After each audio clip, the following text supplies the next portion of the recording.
제가 오늘 이 작성한 이제 미중 전략 경쟁 시대 도래에 따른 중국 군사안보 전략 추진 방향과 함의에서는 크게 이제 네 가지 부분으로 말씀을 드리고자 합니다. 이제 제일 중요한 거는 먼저 이제 미중 전략 경쟁 시대가 도래했다는 것이고, 두 번째는 그럼으로 해서 미국의 대중 군사안보 전략의 변화, 거기에 따른 중국의 인식의 또 변화, 그리고 세 번째는 이제 핵심인 중국 군사안보 전략의 이제 추진 방향이 이제 앞으로 어떻게 변화되고, 이제 마지막 장에서는 어떤 우리들한테 미치는 시사점과 함의를 좀 말씀을 드리도록 하겠습니다.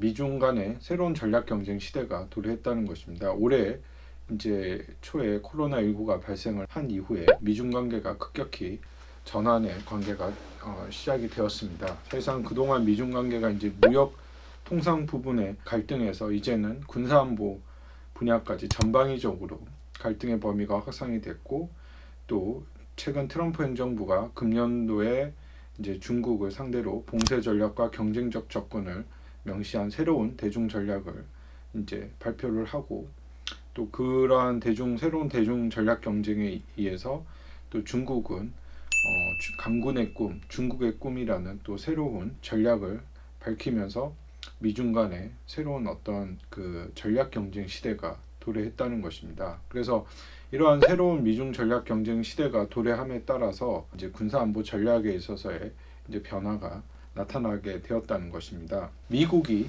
이제 중국의 대중 군사안보 전략에 있어서의 변화가 나타났는데요. 현재 이제 미국은 중국의 A2AD 전략에 대해서 가장 큰 우려를 갖고 있습니다. 그 전략에 대응하기 위해서 다영역 전투, 그리고 다영역 작전 같은 것들을 이제 새롭게 제시를 하면서 이제 중국의 새로운 군사안보 전략에 있어서의 대응을 본격화하기 시작을 했습니다. 이제 이러한 것들은 어떻게 보면 올해 이제 미국이 발표한 새로운 대중 강경 전략에 포함이 되어 있고, 이제 그러한 전략 하에서 이러한 이제 군사안보 전략이 전환이 되었던 것이고, 이 모든 것들이 지금 변화의 이제 단계에 접어들었다는 것이죠. 그리고 이제 최근에 또 미국이 발표한 인도태평양 보고서에 따르면 이제 핵 공군력, 핵 미사일 전력, 우주, 사이버 이런 모든 방향에 있어서 새로운 이제 중국과의 관계를 설정을 해 나가고, 거기에 대해서 강경하게 추진해 나가겠다는 것입니다.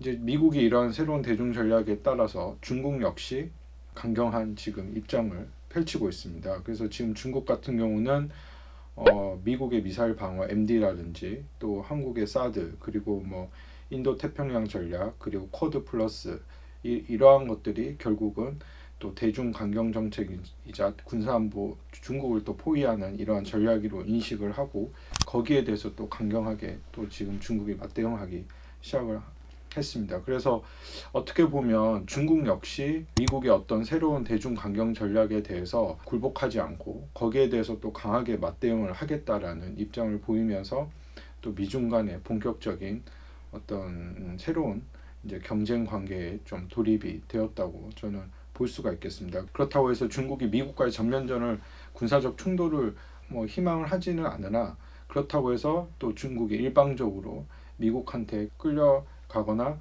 또 굴복하지는 않겠다라는 또 이러한 입장을 보여주고 있다는 것이죠. 그래서 이러한 측면에서 이제 중국의 이제 향후의 어떤 군사안보 전략의 추진 방향을 보면, 그래서 2025년까지 기본적으로 군의 기계화, 정보화에 대한 진전을 이루고 2035년까지 군 현대화를 달성을 하고 2049년에 세계 인류 군대를 자리매김하겠다는 강군의 꿈을 얘기를 하고 있고, 그 강군의 꿈 하에서 지금 중국이 얘기하고 있는 것이 적극방어 군사 전략입니다. 그래서 이런 새로운 적극방어 군사 전략의 핵심은 군의 현대화, 그리고 군 구조의 변화, 그리고 해공군의 현대화, 그리고 미래전, 사이버전, 전략지원부대 이러한 것들에 있어서 모든 군대 조직을 개편을 해서 중국군이 정말 실전에서 싸워서 이기는 군대로 이제 만들어 가겠다.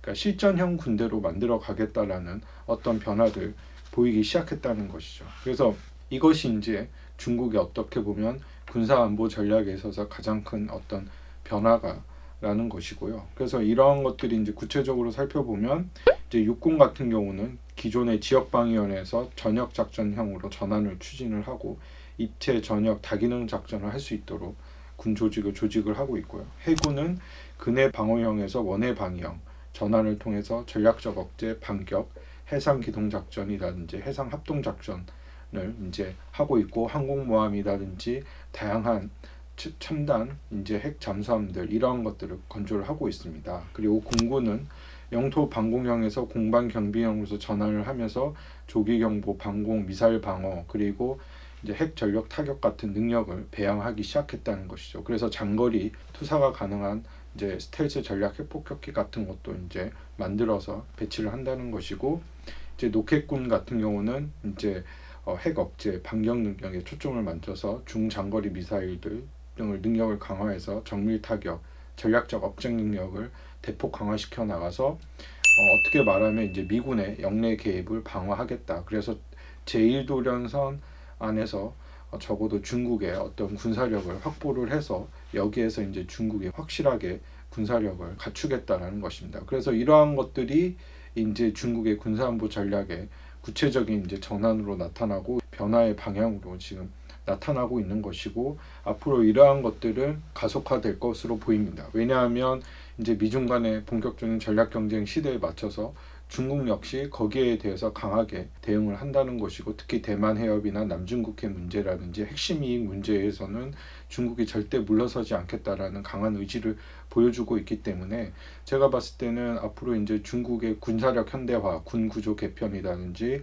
무기 현대화 이러한 부분에 있어서는 지속적인 능력 향상이 이루어질 것으로 보입니다. 그래서 이러한 것들이 계속된다고 했을 때는 또 영내 군비 경쟁이라는 새로운 안보적인 또 이런 갈등 구조가 나타날 우려도 사실상 존재하는 것 같습니다. 그래서 끝으로 이제 이러한 것들이 그럼 우리한테 어떠한 시사점과 함의를 주는가? 결국은 이제 미국은 중국의 어떤 이 군사 안보적 위협을 도전으로 상정을 하고, 그 인도 태평양 전략 쿼드, 그 중국의 A2AD 전략, 핵 미사일 현대화, 그리고 중거리 미사일 IMF 탈퇴, 신형 첨단 무기 개발, 영내 동맹 국가들과의 군사안보 강화를 통해서 새로운 대중 군사안보 전략을 추진을 해 나갈 것으로 보이고, 중국은 거기에 맞대응해서 2049년까지 국방개혁과 군사력 현대화를 통해서 육해 공군, 그리고 우주정보 사이버 민군 합동 능력을 강화시켜서 어떤 전쟁에서 싸워서 이기는 세계 인류 군대로 하겠다라는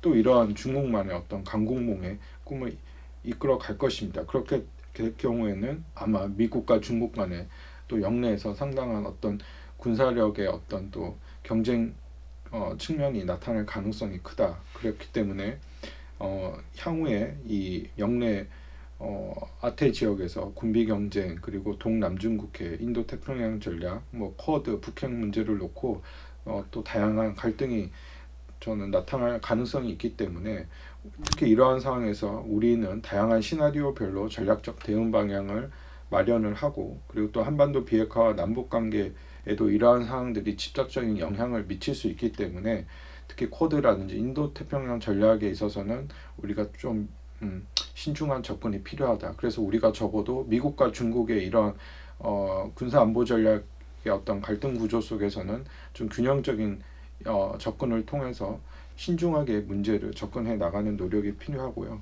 그리고 끝으로 이제 중국군이 앞으로 핵심 이익 수호라든지 미군의 영내 군사력 개입을 차단하기 위해서 아마 다양한 노력을 할 것입니다. 그것이 무기 현대화라든지 군사력 강화도 나타날 가능성이 높기 때문에 우리 입장에서는 우호적인 미중 관계가 될 수 있도록 그런 분위기를 도모하고, 그리고 당연히 이제 우리는 한미 동맹이라는 또 동맹 관계도 있지만, 또 중국의 어떤 지금 군사력의 발전이라든지 현대화 또 빠른 속도로 이루어지고 있기 때문에 또 중국과의 군사안보 소통도 매우 중요합니다. 그래서 다시금 중국과의 어떤 군사안보 한 라인이라든지 군사안보 소통을 좀 회복을 시켜서 또 중국과도 군사안보 분야에 있어서의 어떤 소통을 또 강화해 나가면서 우리가 적어도 이 미국과 중국 간의 어떤 영내 갈등이 한반도에 미치는 영향을 최소화할 수 있는 또 우리만의 어떤 국익을 추구하는 그러한 좀 노력이 필요하지 않나라고 생각이 듭니다. 그래서 오늘 간단하게 제 말씀을 드리고자 합니다. 네, 감사합니다.